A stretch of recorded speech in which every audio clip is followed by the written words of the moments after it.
Welcome back everyone, another two spanners tutorial. We're just going to remove a door mirror off a Nissan Juke.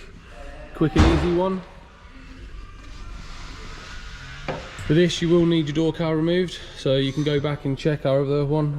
There is another video which I could probably link at the top, possibly show you how to remove the door card. I've already cut this back because, well, let's put it this way, this stuff's very sticky and it's just gooey and very irritating and annoying. Your plug is inside, it's just here, sorry it's a little bit dark, but you just push it in, pull it out. We need to remove these little black stickers from the holes so you can locate the 10mm nuts, or sorry, they're bolts in this case.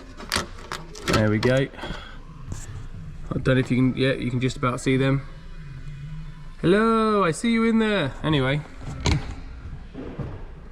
just need a 10mm ratchet. These are quite easy once you've got the door card off.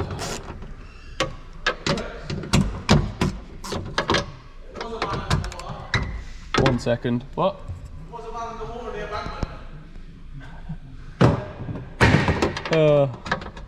Sorry brother, just shouting. We saw a van in the river close by, and yeah, they just towed it out and bringing it into work now.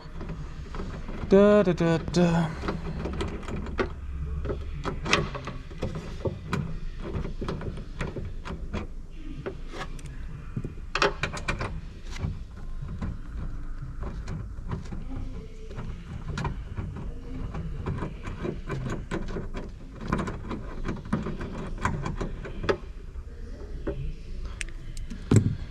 So they're all removed, wiring's all loose. Right, you want to come around the other side. Oh, they're a little bit low.